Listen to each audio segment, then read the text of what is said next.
A curious thing I'll make mention of. There's a terrible injustice coming down the pike from the Greater Manchester Combined Authority. Greater Manchester. Now, Greater Manchester means Rochdale, Oldham, Bury, Bolton, Wigan, Salford, Manchester.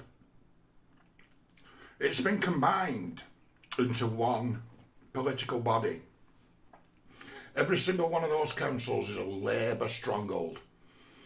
And they've got a stranglehold because if you stand up against the Labour Party in these given places, they throw a black female politician at you and accuse you of being racist and sexist. And that's all they've got. They accuse their opposition of being racist and sexist, or secretly racist and sexist, or as having unconscious bias. That's all they've got.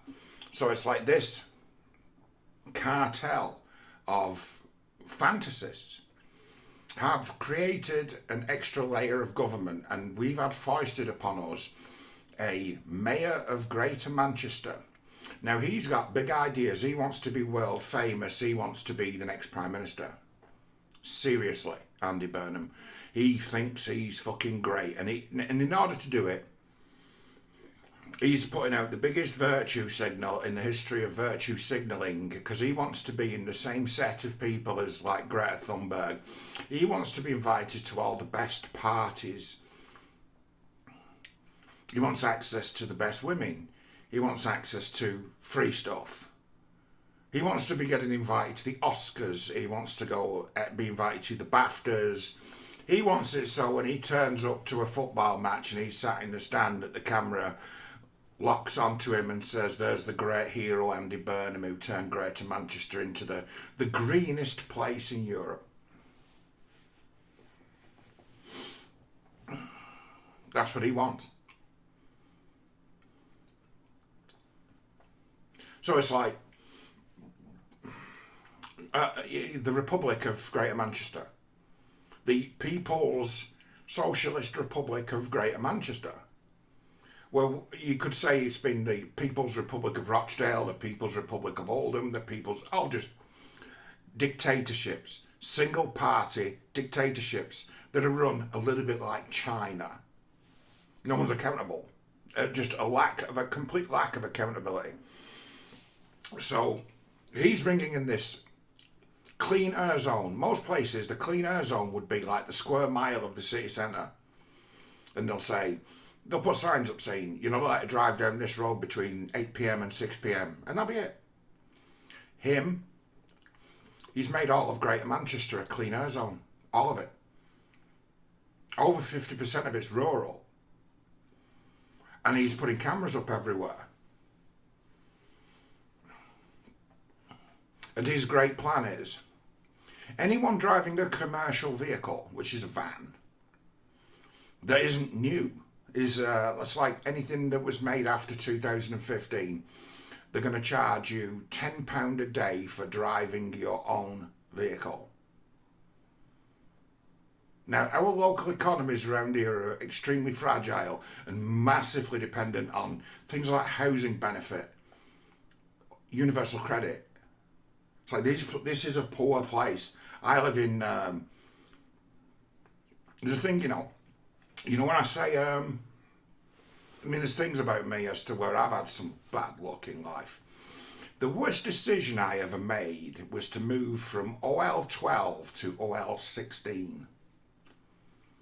Because you look up anywhere, any metric you want to use for a bad place to live, and OL 16, Rochdale, is the worst place in this country.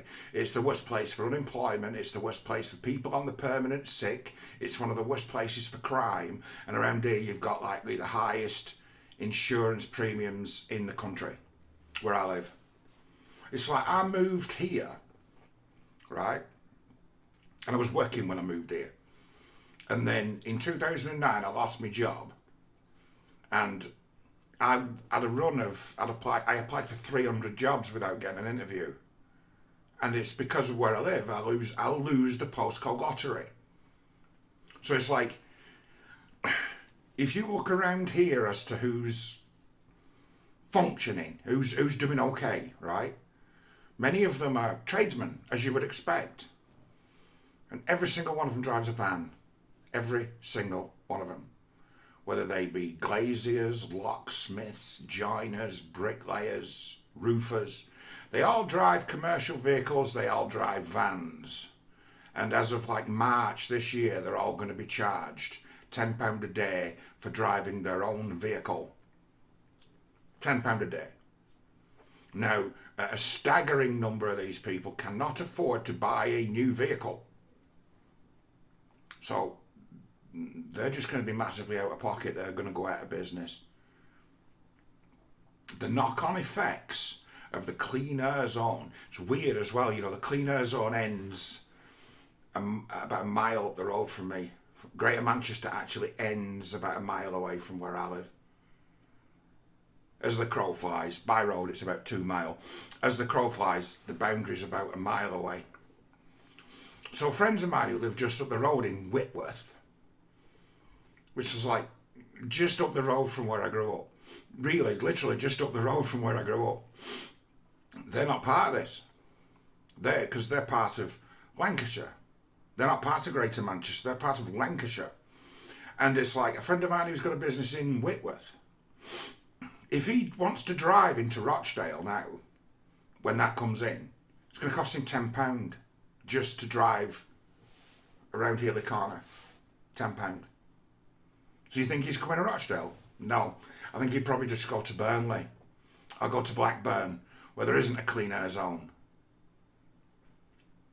It's absolutely astounding what they've planned.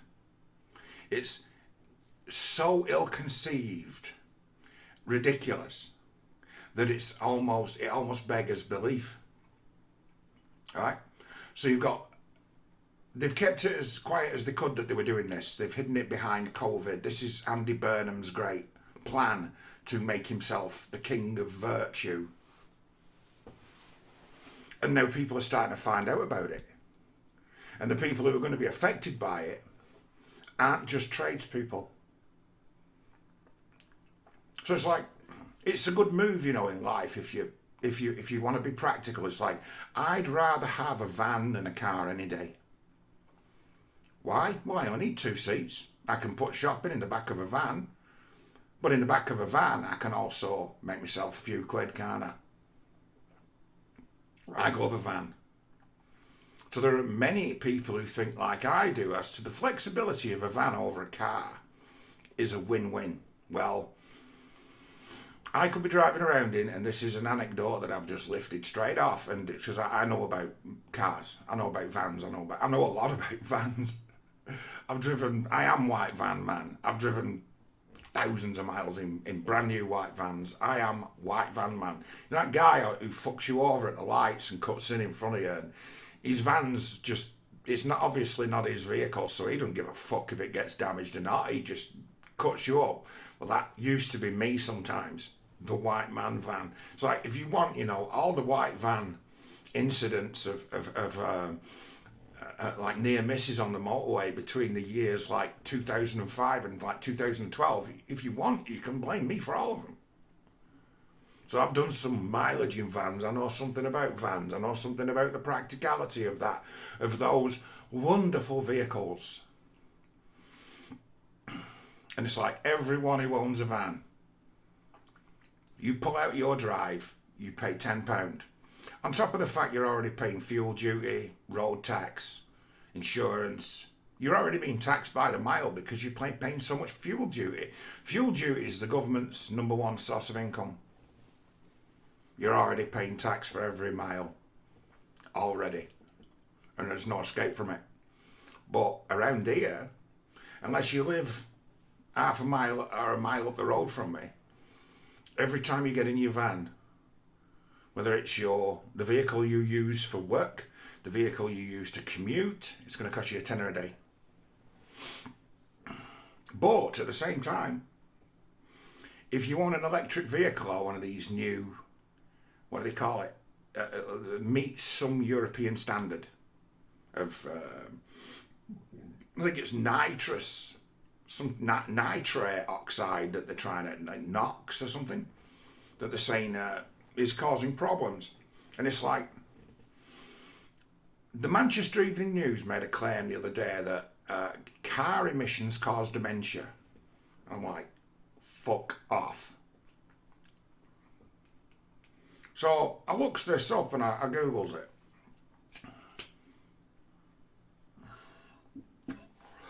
There's one study from one university released in July that said that there was according to them, there was a 14% chance, higher chance, that a person would develop dementia if they lived in a like a dirty environment. Well, this isn't a dirty environment. It's like if you check the air quality for Greater Manchester, all of it's like rated 1 out of 50. 50 being the worst it can be, 0 being the best, and it's mostly rated at 1. We've got clean air already in Greater Manchester, and they're trying to make that better. It's like, hey, good luck with that. But it's like, it's not to fight climate change. Why is that, John? Well, vans. Say I've got, and this is an example that's been given. Say I've got a Volkswagen Caddy, great van. Little Volkswagen Caddy. The reason a Volkswagen Caddy is a great van is because it's just a Golf, but a van. And there's no one in the world dislikes the 1.9 diesel Golf. They're one of the best cars in the world. Pound for pound, middleweight, you can do anything in a Golf. They're a great car. Same engine that goes in a Passat, goes in a Caddy as well.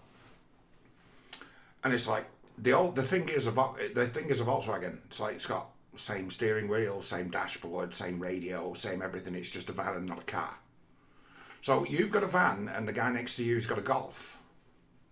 He doesn't pay anything to drive it, but you have to pay a tenner a day to drive your van for environment. And then there's the other thing as to if you're a company that leases vehicles, right, and you're constantly rotating them, you won't keep them longer than 3 years. So these new measures will have absolutely no effect on the big corporations who turn over the vehicles and just lease them all. No, nothing. It won't affect them one bit at all. It'll only affect those who can't afford to do that. So this is a great big thumbs up for the great big corporations. So if you've got it as to where the small guy, the sole trader, the entrepreneur, you've just added 50 quid a week to his costs. You may have put him out of business depending on what he does. But you know, there's companies like, I used to deliver the vans. Companies like HomeServe, big firm, HomeServe. Well, they do household plastering, plumbing, joinery work. They do all that. They got a great big fleet of vehicles, depots. So it's like, they're not going to be affected at all. And they're wanting to compete for that business that your local plumber, joiner, plasterer, they want that business too. So it's like, how great is that for these larger corporations who are in the same business as all these little sole traders? How good is it for them? And the answer is, it's a dream come true for those people. The government, by legislation, has destroyed the competition and handed you their business. And it's like, how pissed off might you be about that?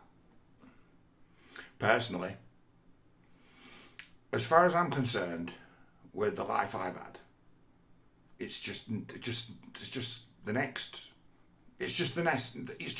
fucking. I've been getting fucked over since I was in the crib. Don't get treated with respect, get used, get treated rather unfairly. So my experience of the government, understanding it for what it was, likely started when I was 7, when a teacher beat me because I refused to go into the toilets with Jim Gavin because I didn't want to be molested again. That's when my relationship with the government started. I've had abusive school teachers. Psychologically abusive, physically abusive, sexually abusive. That's where my grounding in the world comes from, as to where I don't really trust anybody, because everyone I've ever trusted has betrayed me. Everybody. Everybody stabs me in the back. Everybody uses me. People don't treat me with respect. People generally don't treat me very fairly. So as far as I'm concerned, with my view of the situation, my view of the world, it's like, welcome to my world. Arbitrary rule comes along. Someone who doesn't give a fuck about you, who would like to do what they want to do for their own ends, will make the world stop and start at their command, because they've got the power to make the world a better place just for them. I've witnessed this. I was raised in a tyranny. I was raised in a household that's a tyranny. It's still a tyranny. So it's like, all I've ever known is tyranny. Being used, being treated unfairly, being screwed over, being disrespected, being treated like scum. It's all I've ever known. So it's like, welcome to my world. How do you like living in hell? And, welcome. Welcome. I'm like one of the old hands at hell. I'm like one of the prison warders in hell. It's like, welcome to hell.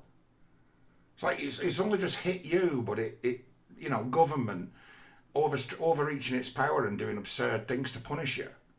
Well, that's been my life. If now's the first taste you've had of tyranny, you've done pretty well for yourself. There's nothing going to happen to stop this, because now Andy Burnham, this is his plan. It's him. He's saying it's not his plan, and he's saying he doesn't like it any more than anyone else, and he's been ordered by the government to do it. So he's blaming Boris Johnson. The local councillors are blaming the office of the mayor, and the office of the mayor are blaming the central government. So no one is willing to be held accountable for the decisions they've made, the cameras they've put up, the signs they've put up, and all the new absurd measures that they're going to put in. No one's taking account. No one's saying, this is my idea, this is what I've done, this is my plan. Everyone's saying it's somebody else's fault or else somebody else's idea. And I'm like, welcome to the unaccountable nature of government authority, where there's no one to complain to. And they stick together, they close ranks. So if there was someone to complain to, they wouldn't believe you anyway, they'd just cover it up. It's like, this is Rochdale, Oldham, Bury, Bolton, Wigan, all these places that are covered by this new rule, they are the home of injustice, abuse, paedophilia, crime, and it all being covered up by the police and the local authority. That's what this place is. So it's like, when you see them go crazy and overstep the mark, looking to virtue signal, completely disjointed from the experience of the people who live here, what kind of mind's that? What kind of thinking's that? Well, it's the same kind of thinking that bows down to criminals because it hasn't got the muscle to actually face them, and pretends that they don't exist and protects them. That's what it is. Would make a pariah of me for calling out corruption while protecting criminals and embracing them. It's like, that's what this place is. That's what this place is. That's what this place has always been. And that's what this place always will be. Because even though there's now literally tens of thousands of people trying to resist this, they're not going to be able to stop it. You know why? Because no one's taking responsibility for having done it. So they're all just blaming each other. And while they're blaming each other, it's just going to skate on through. There's local elections this year. It could be interesting because it will be the main thing at the local election. But unfortunately, we have the same problems before.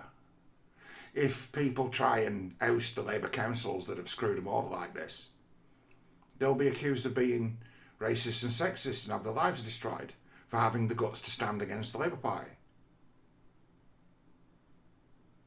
It's like, welcome to my world, welcome to hell. This is what my world is. My world operates like this. It's predictable, it's clockwork, and there's nothing you can do about it.